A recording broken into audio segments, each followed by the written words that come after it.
విషయం ఏంటంటే హరిహరి వీరమల్లు అనే సినిమాని ఆపడం కోసమే జూన్ 1 నుంచి బంద్ ప్రకటిస్తున్నారు పర్సెంటేజ్ కానీ ఇవ్వకపోతే అనే మాట రావడం అనేది చాలా దుర్మార్గం. It's a trash. అది ఉట్టినది, అది కరెక్ట్ కాదు. అందులో కుట్ర ఉంది.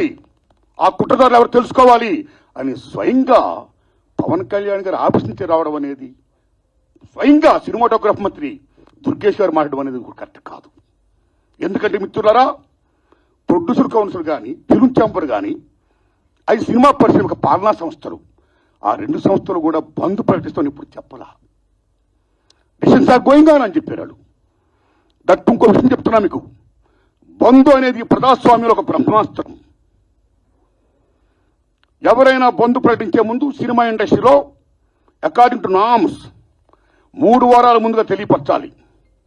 ఇదిగో పలానా ఇష్యూ మీద మేము ఫైట్ చేస్తున్నాం, అది ఇంకా కొలిక్కి రాలేదు కాబట్టి మేము బంద్ ప్రకటించబోతున్నాం అనే విషయాన్ని నిర్మాతలకు 3 వారాల ముందు తెలియపరచాలి. This is norms, it's preamble.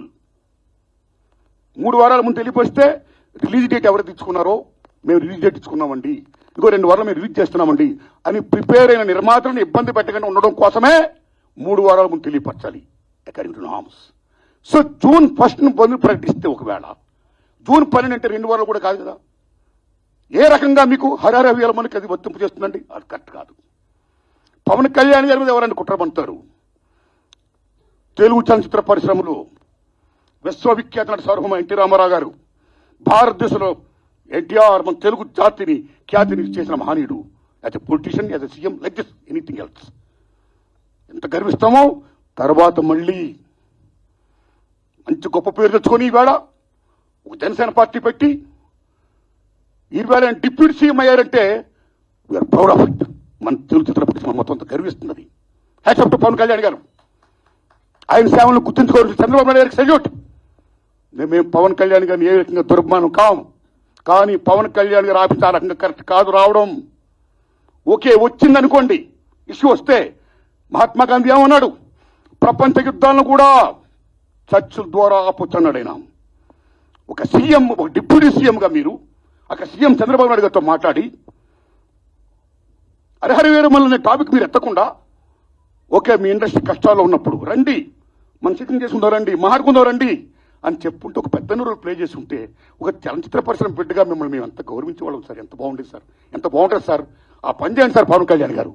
ఎందుకంటే పర్సెంటేజ్ సిస్టమ్ వల్ల ఇండస్ట్రీ ఇవాళ చాలా మేలు జరుగుతుందండి. పర్సెంటేజ్ సిస్టమ్ లేకపోవడం వల్ల ఇండస్ట్రీ సగటు నిర్మాత మొత్తం కొలాప్స్ అయిపోతున్నారండి ఇవాళ. మీరు నమ్మండి sir. Why? Because all malls, PVRs మొత్తం ఇలాంటివన్నీ వచ్చేసిన తర్వాత సింగిల్ థియేటర్స్ ఇవాళ ఉనికి లేకుండా పోతుందండి. తెలంగాణలో 500 ఉన్న సింగిల్ థియేటర్లు ఇవాళ 200 చిల్లరకు వచ్చేసాయి. ఆంధ్రప్రదేశ్ 500 పై ప్రజం కాల. So this is a very big issue. Since 25 years this percentage system is going on. The issue is going on, not clearing. అది కావాలి. అలాంటిది ఇవాళ పర్సెంటేజ్ సిస్టమ్ కొలుక్కొచ్చే దశలో హరిహర వీరమల్లుకి దీనికి ఒక లింకప్ పెట్టి ఏం సంబంధం అండి? ఏమీ సంబంధం లేదు. ఈ రకంగా దాన్ని ఇచ్చేస్తారని చెప్పి ఈ పర్సెంటేజ్ సిస్టమ్ అనే ఇష్యూని పక్క తోసేసేసి హరిహర వీరమల్లు ఫోకస్ చేయడం అంటే ఎంత దూరం ఉండేది. అది కరెక్ట్ కాదండి. అందుకని నేను మనస్ఫూర్తిగా ఇది ఫీల్ అయ్యే నేను చెప్పడం కోసమే నేను విజ్ఞప్తి చెప్తూ పవన్ కళ్యాణ్ గారిని విజ్ఞప్తి చేస్తున్నా, నేను చంద్రబాబు నాయుడు గారిని విజ్ఞప్తి చేస్తున్నా, దుర్గేష్ గారిని విజ్ఞప్తి చేస్తున్నా. పవన్ కళ్యాణ్ గారు మాట చెప్పారు,